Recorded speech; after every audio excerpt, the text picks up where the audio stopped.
아파트 25평이랑 오피스텔 25평이랑 똑같다고요? 아닙니다. 실제로는 실평수가 8평 정도 차이 날 수 있습니다. 안녕하세요 여러분, 빵부자의 부동산입니다. 여러분, 부동산 시세 조사를 하시다 보면은 주택 용도가 정말 다양하게 있고 그 용도에 따라서 면적이나 전입률이 정말 달라지는데요.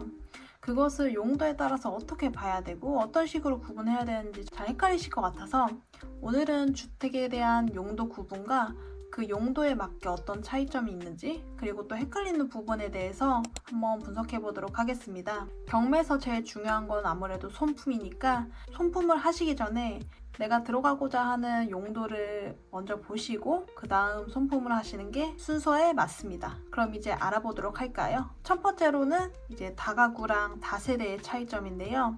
빌라를 보면은 제일 먼저 헷갈리는 게 다가구랑 다세대일 수 있습니다. 겉보기에는 똑같은 빌라일 수 있는데 투자자 입장에서는 정말 하늘과 땅 차이입니다.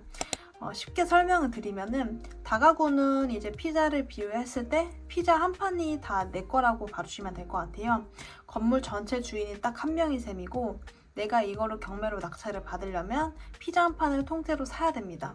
그래서 덩치가 크고 이제 돈이 많이 들어가겠죠. 그만큼 월세 받는 수익형 부동산으로 봐주시면 될 것 같고 각 호실마다 월세가 얼마 나오는지 거기에 따른 수익률이 몇 %인지 한번 파악을 해봐야 됩니다. 반대로 다세대 주택은 피자의 조각조각을 생각해 주시면 될 것 같아요.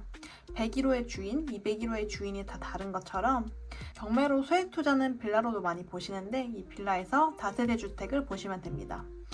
딱 한 가지의 호실을 보시고 이 호실에 대한 면적을 확인하신 다음에 시세를 조사를 해보시면 됩니다. 여기서 한 가지 팁은 다가구 주택에서는 앞에 선순위 세입자가 있을 경우 이들의 세입자 각각 보증금이 총 합산 금액이 얼마이고 이 금액에 따라서 내가 인수를 해야 되는지 아닌지를 꼭 파악하셔야 됩니다. 그리고 다세대는 그냥 아파트처럼 한 개 호실만 있기 때문에 시세 조사만 명확히 하시면 큰 무리가 없습니다.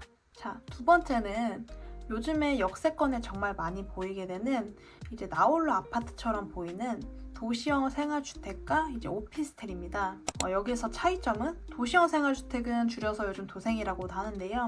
이건 정부에서 집을 빨리 지으라고 규제를 좀 풀어준 용도라고 봐주시면 될 것 같고요. 그래서 주차장이 아파트보다 훨씬 적습니다.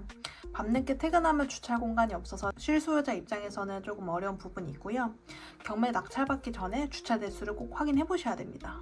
그럼 오피스텔 같은 경우는 이건 주택이 우선은 아니고 주택일 수도 있고 사무용으로 이제 두 가지 중 하나 선택해서 이용을 하실 수 있고요. 법적으로는 업무시설로 해당이 됩니다. 그래서 여기서 제일 조심하셔야 될 거는 아파트는 보통 취득세가 1.1%인데요. 오피스텔은 취득세가 4.6%부터 시작이 됩니다.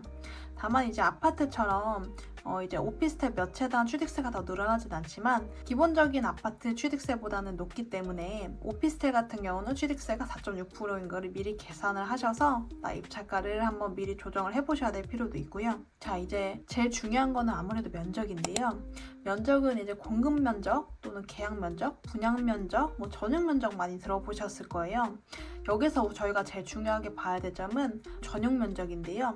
전용 면적은 말 그대로 내가 실제로 발을 딛고 사는 전용 면적에 해당이 됩니다. 이제 보통 아파트랑 오피스텔을 구분해서 많이 보시게 되면 아파트는 전용률이 75%에서 80% 정도 되고요.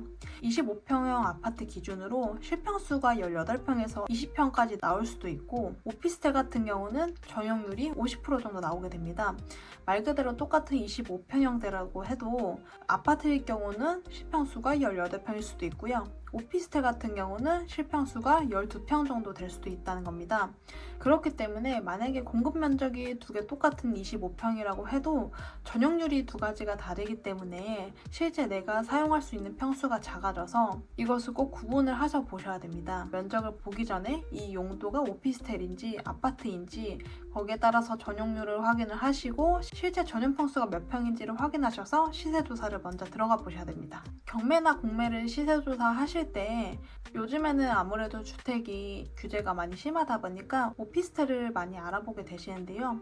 오피스텔을 보시다 보면은 이제 도시형 생활주택이라든지 이제 업무시설 여러 가지 용어들이 혼합되어서 헷갈리실 수 있을 것 같아서 이번 영상을 한번 찍어보게 되었고요. 다음 영상에서는 또 용도별로 대출 여부라든지 또 어떤 부분을 세부적으로 봐야 될지를 한번 분석해서 알아보도록 하겠습니다. 네, 오늘도 감사합니다. 구독과 좋아요 부탁드릴게요.